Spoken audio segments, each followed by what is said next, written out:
Hello guys, welcome back to my channel. Pasensya na kayo guys kung ngayon lang ako nakapag-vlog kasi medyo nagiging busy lang ako sa mga nakukontrata ko minsan. Wala rin akong cameraman duman sa nagagawan ko kaya saka medyo pagyakong kasi yung andun yung may-ari. Hindi rin ako makapagpara-vlog kasi mahirap na. Ngayon guys, ito inano lang sa akin dito ng kapitbahay ko kasi kawawa raw yung nanay niya si Gampaypay. Bali ito guys, itong electric pan ito giveaway lang to ng Fuji Denso sa mga freezer pero okay naman to. Ngayon daw hindi raw siya gumagana. Ngayon tiningnan daw niya, hindi naman talaga siya totally electrician. Natakot naman siyang buksan tong ulo kasi baka lumala pa yung damage. Kaya binigay sa akin na ayusin ko raw. Kaya wala na siya, makita niyo wala nang wala nang ilis wala na yung frame. Ngayon guys, titingnan muna natin yung resistant niya. Kung sunog ba tong winding niya or what. Malalaman natin siya guys dito sa pag ganito binigay sa inyo na walang ano siya, kailangan i-tester niyo muna guys para sigurado kayo kasi baka sunog na or ano pa, sumabog pa. Ngayon, testerin niyo guys. Ang pag-tester, pinakatamang tester niyan guys sa una pa lang, yung isang terminal ng plug at isang terminal din ng plug, kuhanin nyo magkabila. Huwag nyo ididikit guys kasi pag dinikit nyo, makukuha nyo yung continuity, hindi resistant ang makukuha nyo dyan. Continuity, ibang continuity sa resistance. Kasi yung resistance, yun yung tinatawag na ano ng coil, yung winding. Pero pag continuity, yung tawid ng diretso. Ngayon ito guys, nasa resistance tayo kukunin. Para makuha mo yung resistance ng motor kung sunog siya o hindi, iyan nyo itong on and off. Pihitin nyo, tingnan nyo sa ayan, hindi siya gumagana. Number 2, hindi siya gumagana. Number 3, wala siyang sa number 3, wala. Ngayon, ang gagawin nyo, ibig sabihin, walang resistance, open. Pwede kayo mag-isip dyan na sunog na, putol na yung winding. Ngayon, ang gagawin nyo, kung talagang sunog siya, may paraan pa dyan para makita nyo siya na sunog siya. Ang gagawin nyo, tanggalin nyo yung isang terminal ng tester nyo, itusok niya. Kung hindi maabot, itupi nyo, itusok nyo. Kailangan, itong dalawa to, pwede naman siya, isa-isa lang. Kaso, para sa akin, nasanay na ako sa isaan lang para makita nyo na. O yan, yung dalawang terminal niya, yung pinag-isa ko na lang. Ito guys, pag pumalo to, ibig sabihin sunog to, iba-body ground ko siya. Ayan. O, hindi pumalo yung tester ko, yung multi-tester ko. Ang ginagamit ko guys na tester ay yung digital kasi yung analog ko nasira na. Hindi na ako bumili ng analog kasi alam ko naman gumamit ng analog. Pero yung mga beginners pa lang, kailangan yung matuto sa analog. Kasi importante yun. Kasi pinakamaliit na palo ng tester, kailangan yung mabasa nyo yun. Ngayon ito guys, so tingnan nyo. Hindi siya pumapalo. Ibig sabihin, itong motor nyo, hindi siya sunog. Hindi siya sunog. Kasi binari tester ko. Kasi ito, pag sunog to, ang winding sunog, pag pinalo nyo yan dito, pinag-tester nyo yan dito sa body ground, papalo ang multi-tester nyo, sunog. Ngayon guys, ang titingnan natin dito, wala akong makuha ang reading, baka itong wire mo, itong cord mo, putol, or may fuse kasi tayo dito guys, pinakasikreto. Ibibigay ko sa inyo ang pinakasikreto ng motor. Hindi lang dito sa pag hindi siya gumana ay capacitor ang problema. Minsan ito may overload protector yan dito sa loob, may fuse dito sa loob. Ngayon yun ang ipapakita ko sa inyo. Sa mga baguhan dyan, may background ng electrical, kasi yung may-ari nito nagpaayo sa akin, isa siyang yung electrician lang siya, building electrician. Pero kung nagsabi sa akin na ituro ko sa inyo, ituturo ko sa kanya kung ano talagang problema nito kasi takot din siya. Kasi unang-una, ang ginagamit niya guys na test light ay yung bumbilya, yung mga noong pang panahon, yung bumbilya na test light lang. Pag yun, okay yung pag may live. Ang tinitester lang nila doon yung kuryente. Pag mahina, 110. Pag malakas, 220. Pero pag winding, hindi nila magagamit yun. Magagamit lang nila yun pag gumamit sila ng series light na tester. Pag ako guys, nagkaroon ako ng ano, kahit hindi naman yun applicable na sa ngayon na panahon, yung tinatawag nila na tester na series light, yung bumbilya na yun, pag ginagamit nila, umiilaw yun, tester light yun. Kahit nung nasa abroad ako guys, may mga gumagamit pang Pakistani noon, pero obsolete na yun. Nang dumating ako doon, hindi nila ginagamit yun. Kasi ultimong fluorescent, hindi nila alam na pwede palang gamitin sa dito. Yung fluorescent nila doon, nung tinitester nila pag sira, sinasaksak nila sa series light. Pag hindi umilaw, sira. Nang dumating ako doon, nang nasa abroad ako, tester lang pinakita ko sa kanila ng mga fluorescent na yan. Doon nila nalaman na ang multitester, importante pala. Pero okay lang kasi yung panahon nila yun eh. Ngayon guys, ito, walang akong nakuhang resistance. Ibig sabihin wala akong na resistance, open. Binody ground ko, walang akong nakuhang body ground na pumalo. Ibig sabihin, hindi ito sunog. Ngayon, magsisimula tayo dito sa ano niya. Pero ibigay ko na sa inyo kagad ba guys, yung pinaka ano ko sa observation ko, putol yung ano nito, yung winding kasi meron nito guys na tinatawag natin na overload protector, yun yung fuse. Ngayon, bubuksan natin to. Andito, ang pagbukas nito guys, dahan-dahan lang.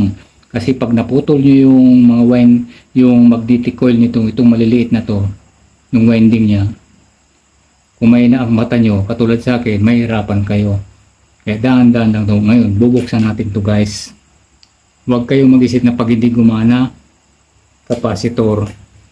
Basta advice ko lang, pag hindi gumana, tester muna kayo. Huwag kayo basta saksak nyo ulit, baka ma-damage.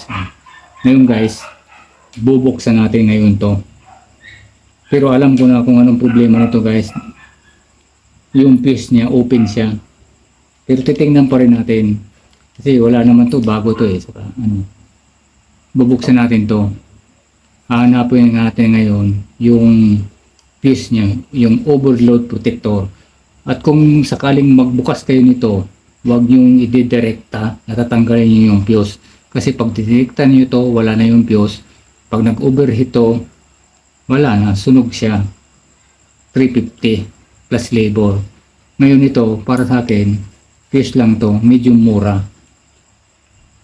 Ngayon guys, bubuksan natin to. Basta ito, bago ako mag-trace dito kasi itong cord niya, diretso naman itong plug niya dito eh. Kaya dito tayo magbubukas. Hindi natin ito malalaman kung hindi natin bubuksan to.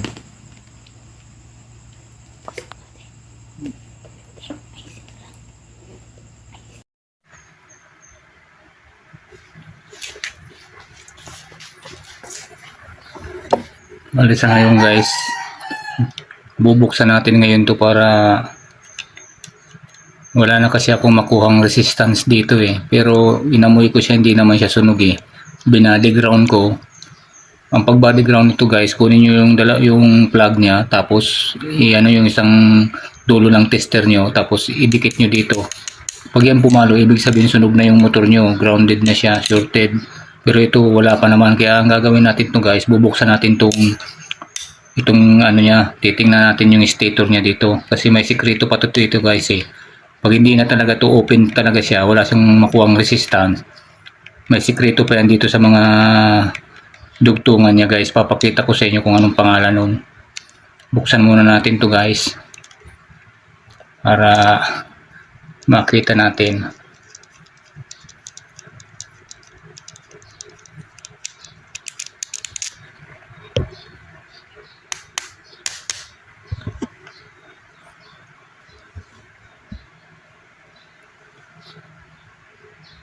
Binunot nyo to guys, dahan-dahan lang kasi baka sumabit sa stator winding, masugat yung stator winding nyo. Ito yung rotor niya. Yan, tabi muna natin siya guys. Kasi wala naman tayo i-check dito kasi ano pa naman yung ano niya, oh, yung bushing niya.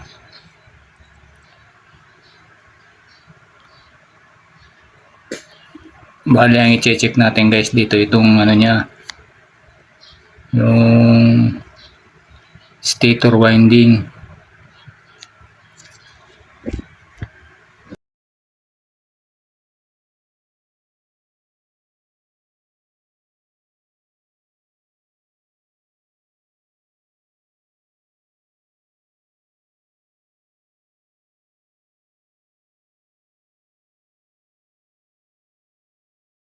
Ayan guys, natanggal na natin siya, nabuksan na natin. Daan-daan lang guys, baka ano kasi yung mga nito guys, mga maliliit ang winding niya guys, kaya daan-daan lang kayo yung magnetic coil niya. Ngayon dito tayo guys mag-check nito guys, itong sa mga terminal niya, kasi andyan yung may ano kasi ito guys overload protector. Ito pag nasobrahan to ng gamit, may fuse ito dito sa loob, yun yung check natin kasi yun ang papalitan natin pero advice ko lang sa inyo guys, daan-daan lang kasi ito yung mga wire, mga winding niya, ang liliit niya baka sumabit, maputol, wala. Yung pagkagawa nila nito, tingnan nyo yung mga winding niya, nakaangat, hindi nakatali ng maayos. Yung gagawin nito guys, daan-daan lang, baka maputol. Itong ano natin ngayon dito guys, titingnan natin to yung ano niya.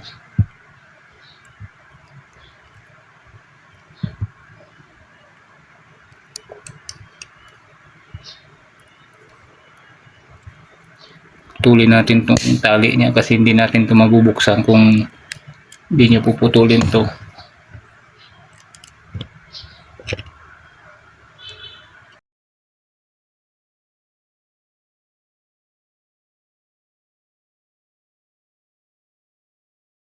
Dahan-dahan lang guys ang pagbaklas nito kasi nakadikit maigi yung ano niya, yung tawag doon, yung varnish niya, kaya baka maputol.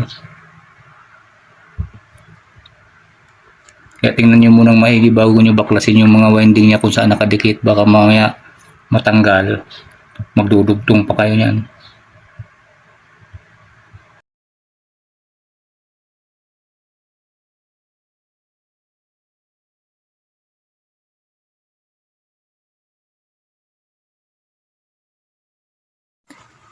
Yung guys, na-check ko na, nabuksan na natin to guys. Bali, ito yung tinanggal kong terminal guys.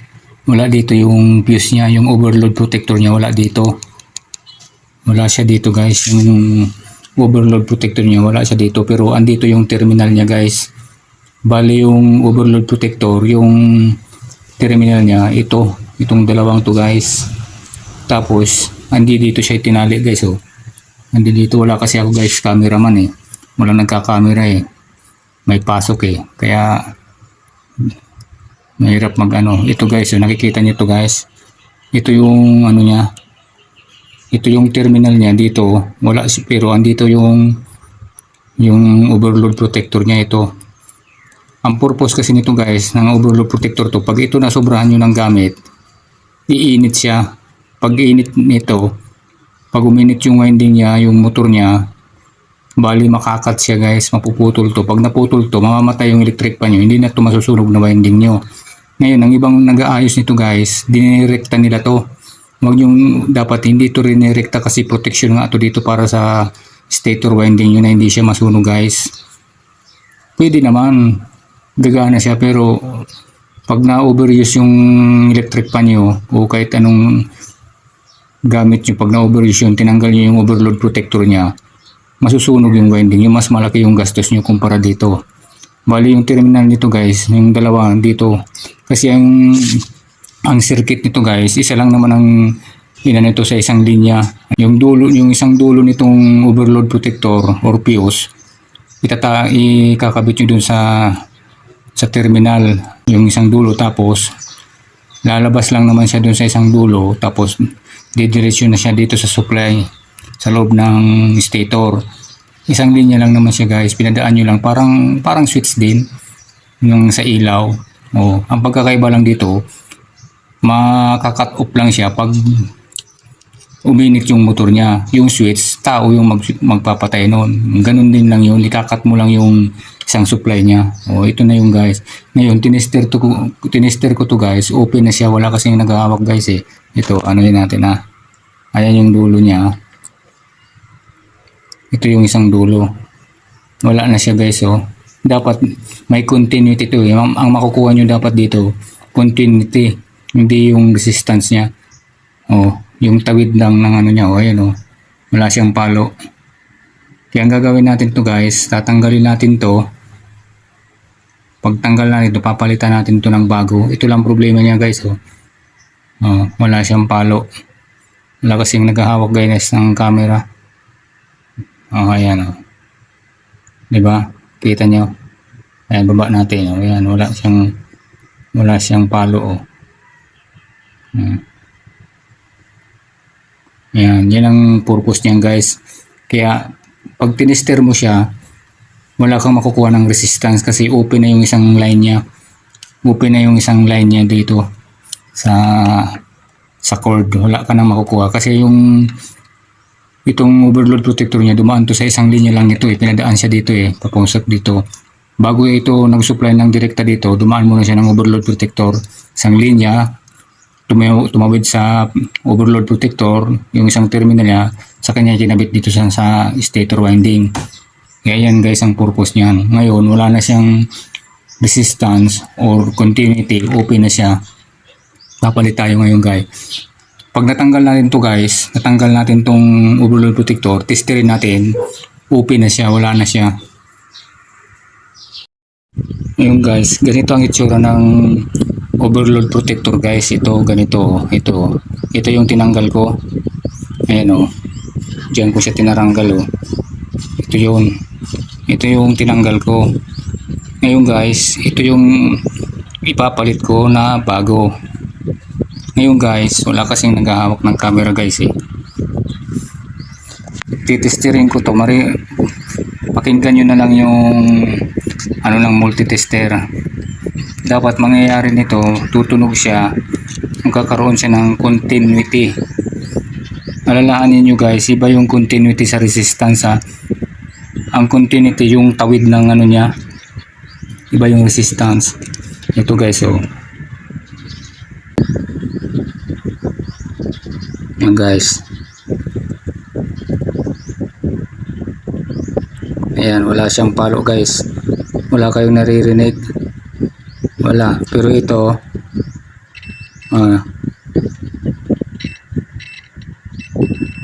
narinig nyo guys, siguro naman naririnig nyo ayan, ibig sabihin buo siya. Pag kinabit natin to, tatawid na yung supply niya dyan, power niya kasi buo siya.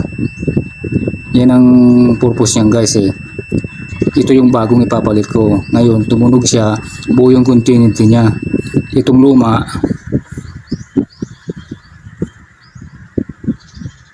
wala na, open na siya guys. Nadikit lang yung tester.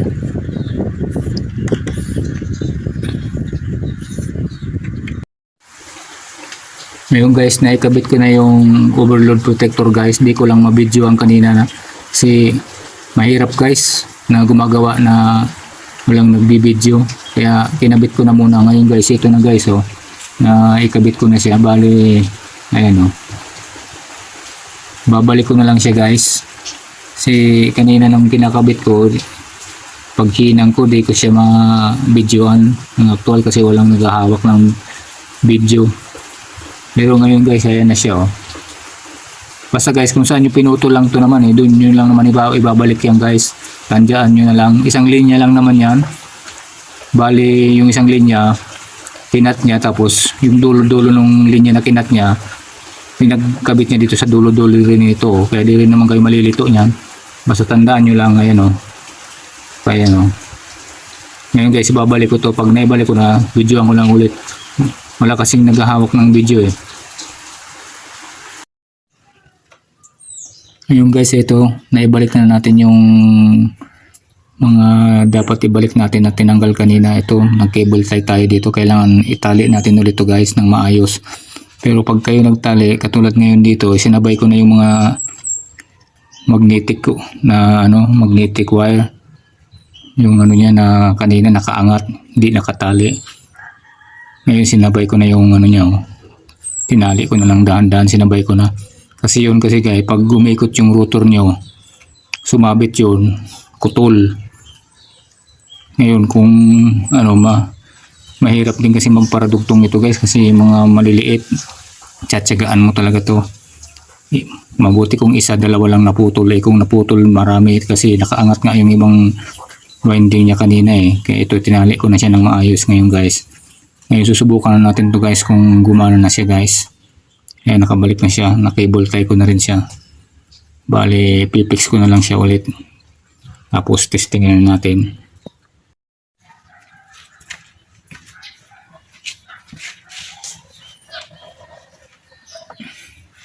Ayan guys, babalikan natin ito ngayon guys. Bale, sabi ko nga kanina guys, pag binalik niyo ito, dahan-dahan lang. Para hindi sumabit yung winding niya guys. Yan. Yan guys, nakalapat yung niya, naka-center siya. Tapos dahan-dahan yung ibabalik to guys.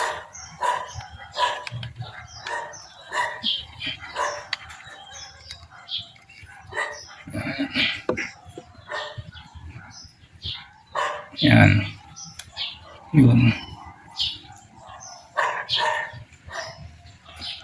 Tapos isa-isa lang muna guys ang lagay.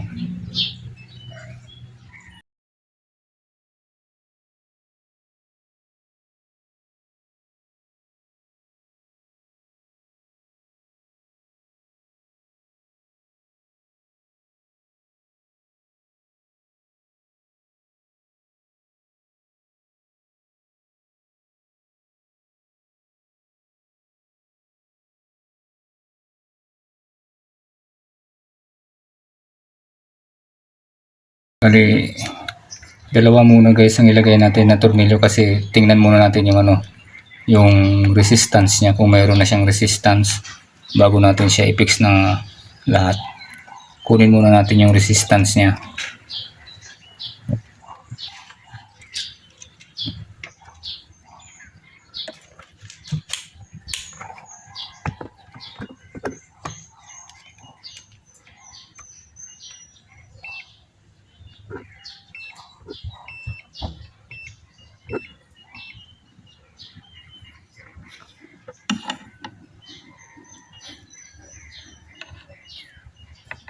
Ayan guys, meron na siya guys.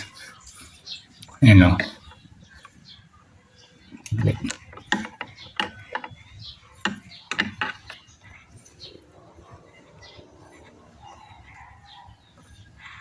Ayan guys o. May resistance na siya guys, nakita nyo? Ayan o, meron na siya o. Bali, pipix na natin ngayon to, tapos isaksak na natin to, subukan na natin. Ayan o, may resistance na siya.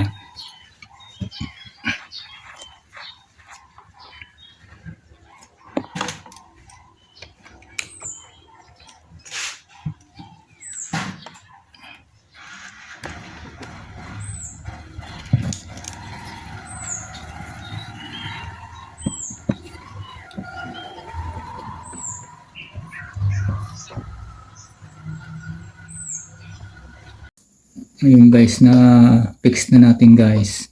Bago natin siya i-plug, i-kunin ulit natin yung resistance niya.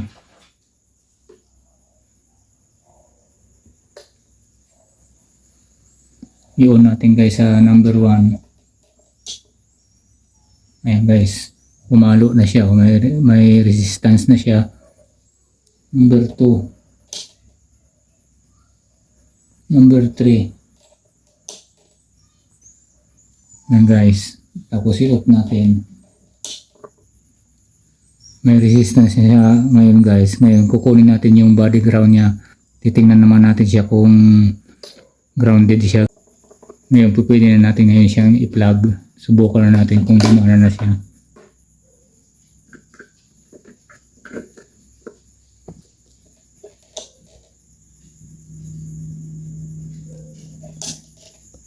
Saglit lang guys, naka-off pala yung ano.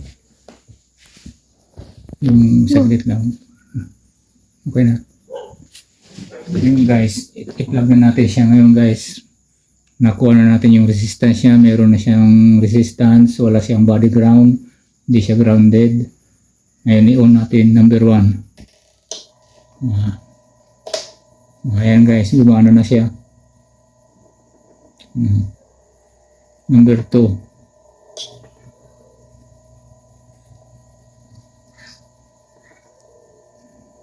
Number 3.